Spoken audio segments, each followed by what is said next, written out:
Nós, morcegos, não somos maus. E vamos dizer por quê. Olá, queridos morcegadores! Bem-vindos ao 53º episódio do Morcegando, um cast para um bate-papo. Eu sou a bióloga Érica Munhoz e hoje a gente vai falar sobre morcegos, esses animais incríveis, mas muito mal julgados pelas pessoas. O Morcegando tem o objetivo de desmistificar os morcegos e cada episódio abordará um tema diferente. Hoje, a gente vai falar um pouco sobre o ebola em morcegos e o sensacionalismo em cima disso. Bora então para o nosso bate-papo de hoje. Holy anagrams, what's the answer? Gente, mais uma vez o sensacionalismo contra os morcegos está rolando solto e dessa vez é envolvendo o ebola. E o que acontece? No último dia 15 de fevereiro, um grupo de pesquisa dos Estados Unidos, lá do CDC, que é o Centro de Controle e Prevenção de Doenças, submeteu à revista científica Cell Press um artigo intitulado Caracterização do bombalivírus, um novo filovírus de morcegos. E a partir disso, o caos se instaurou. Então vamos começar por partes. E para começar, a gente vai falar sobre a doença ebola e a sua relação com os morcegos. Inclusive, eu já contei um pouco sobre essa relação no episódio 4 do Morcegando, mas hoje a gente vai aprofundar um pouquinho mais nesse tema. E vamos começar então primeiro pela classificação do vírus do ebola.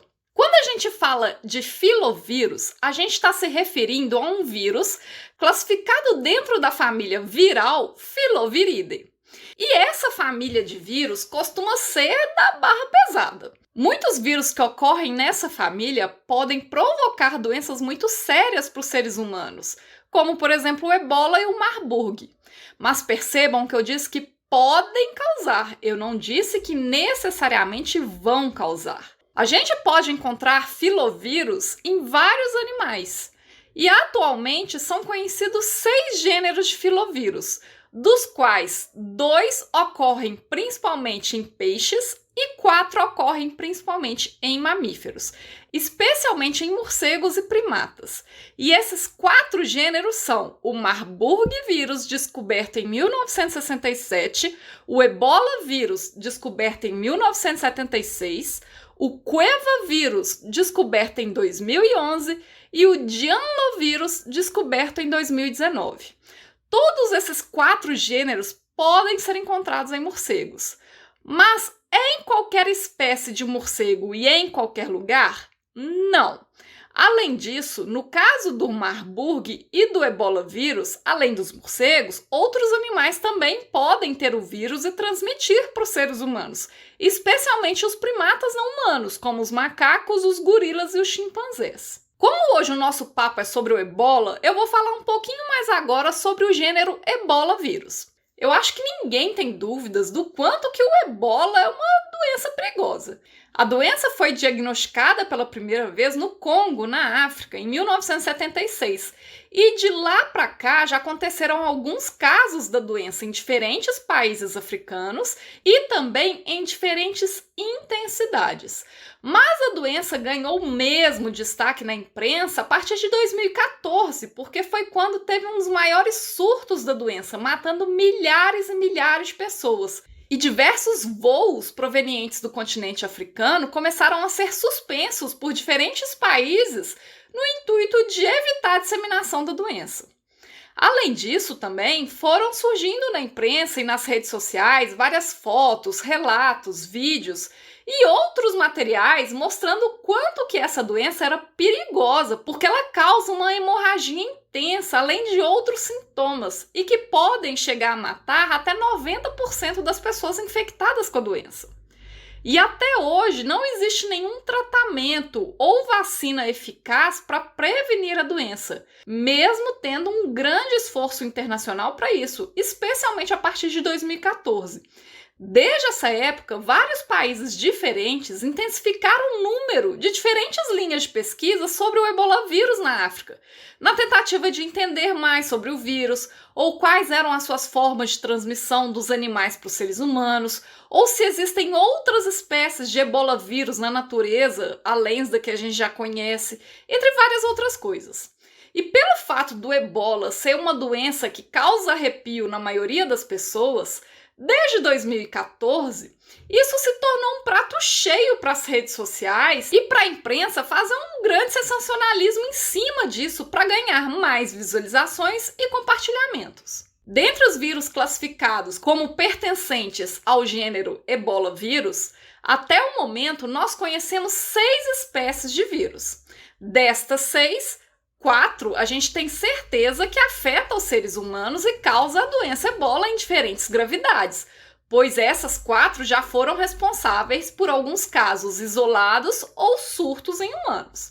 Já as outras 2 espécies, a gente ainda não sabe se causa doenças em humanos. Uma dessas 2 espécies é a espécie Bombali Ebola vírus, que foi descoberta em 2018 lá em Serra Leoa. Mas hoje a gente já tem o registro da ocorrência dessa espécie desse vírus também no Quênia e na Guiné. E os pesquisadores acreditam que o Bombali Ebola vírus ocorre em vários outros países da África também, só que ainda não foi achado. E por que eles acham isso? É porque as 2 espécies de morcegos em que eles diagnosticaram o vírus ocorrem na maior parte do continente africano. Então, potencialmente, esse vírus também deve ocorrer em outras áreas em que ocorrem as espécies dos morcegos em que ele já foi diagnosticado. Bom, o fato é que os pesquisadores descobriram a existência do Bombali Ebola vírus a partir desses esforços de pesquisas internacionais relacionados ao ebola que eu comentei, que se intensificaram a partir de 2014. E o que o pessoal faz? Eles coletam vários morcegos de diferentes locais da África e fazem exames nos animais procurando por novos vírus. E uma das formas de coletar amostras desses animais é através de necrópsias desses animais ou através da coleta de suave. Sabe aquela espécie de cotonete gigante que a gente enfia no nariz para fazer o exame da Covid? É aquilo, é aquele cotonete. Só que, claro, um cotonete um pouquinho menor e ao invés de enfiar no nariz do morcego, a gente coloca esse cotonete na boca ou no ânus do animal. Pois é, não queira ser um morcego. Bom, desde que a espécie Bombali Ebola vírus foi descrita em 2018, a gente não sabe se ela pode infectar humanos, porque afinal a gente não teve nenhum surto de ebola relacionado a essa espécie, só com outras espécies de ebola vírus. A gente descobriu essa espécie a partir de coleta e exame direto dos morcegos. E é aí que entra aquele artigo que eu citei no início do episódio de hoje. Esse artigo fala sobre a espécie Bombali Ebola vírus. E lá, os pesquisadores descobriram que em laboratório, os vírus são capazes de infectar células humanas. Mas isso, gente, é em laboratório, em células isoladas. Nenhuma pessoa foi infectada, só células. Mas pode ser que na vida real isso não aconteça. É uma descoberta extremamente importante? Óbvio que é, porque se em laboratório isso já mostrou ser possível, esses resultados indicam uma maior chance de que isso também poderia acontecer na vida real, apesar de ainda não existir casos humanos documentados causados especificamente pelo Bombali Ebola vírus. Mas sabendo disso, a vigilância pode ser mais acentuada, bem como medidas preventivas podem ser tomadas para evitar novas contaminações e a gente não pagar para ver. Ou seja, todos esses resultados são frutos de uma ação preventiva das doenças, o que é algo fantástico, porque geralmente a gente está acostumado a sempre o quê? Remediar e nunca prevenir. Mas e aí, qual que é o problema relacionado a esse artigo? São 2, e o segundo, ao meu ver, é disparadamente o pior. O primeiro problema é que o artigo é uma pré-revisão, ou seja, ele ainda não foi avaliado por especialistas, corrigido e oficialmente publicado. Eu vou explicar melhor para quem não é da área acadêmica. Toda vez que nós, pesquisadores, fazemos uma descoberta, nós precisamos fazer a publicação dessas descobertas em uma revista científica específica sobre aquele assunto que a gente estudou. Mas não é só pagar e mandar para a revista científica publicar o artigo com as nossas descobertas. Antes de publicar, a revista vai enviar para especialistas sobre o assunto do seu trabalho de diferentes partes do mundo para que eles possam revisar e avaliar o seu trabalho. Geralmente são 2 ou 3 especialistas, mas pode ser bem mais do que isso. E o trabalho desse pessoal não é ler o seu trabalho e dizer: nossa, que legal, parabéns pelas suas descobertas. O trabalho desses especialistas é questionar o seu trabalho, tentar descobrir erros ou falhas e sugerir mudanças para uma maior confiabilidade do seu trabalho. Gente, e isso não é fácil. O que a gente mais espera quando envia um artigo para as revistas científicas é que o trabalho seja rejeitado ou aceito, desde que sejam feitas as mudanças sugeridas pelos especialistas. E no caso do artigo que eu citei, ele não sofreu esse tipo de revisão pelos especialistas. Ele está disponível lá no site da revista científica, mas ele ainda não pode ser considerado como oficialmente publicado e confiável. Provavelmente ele ainda vai passar na mão dos especialistas, mas ainda não passou. E por causa disso, depois que ele for revisado, certamente algumas coisas não estarão iguais à versão não revisada e que está disponível atualmente no site da revista. E uma das coisas que provavelmente vai mudar nesse artigo depois que ele for revisado é o próprio título do artigo. O título atual é intitulado Caracterização do bombalivírus, um novo filovírus de morcegos. Mas aí eu te pergunto, como o bombalivírus pode ser considerado um novo vírus se ele já era conhecido desde 2018? Ele não é novo, então o título está errado. E isso é apenas um dos problemas que leva à minha segunda questão, que é a mais séria, que é a divulgação de resultados pela imprensa, na internet ou qualquer que seja o outro meio, de artigos sem revisão por especialistas e com interpretações erradas para gerar engajamento a partir de sensacionalismo, especialmente na internet. Vários sites de jornalismo, sejam eles pequenos ou grandes, nacionais ou internacionais, começaram a divulgar a informação de que foi descoberta uma nova espécie de vírus do ebola em morcegos e que causa doença em humanos. E uma coisa, gente, não tem nada a ver com a outra. O vírus não é novo, não é uma novidade ou ele não é completamente desconhecido. E mesmo com resultados promissores em laboratório, os pesquisadores ainda não sabem se o vírus pode de fato infectar humanos e causar a doença do ebola. Eles só encontraram indícios em células em laboratório de que talvez, de que é possível, de que potencialmente isso também possa ocorrer na vida real. Nas reportagens, geralmente também dá a impressão de que todos os morcegos transmitem o vírus do ebola e que eles só transmitem doenças.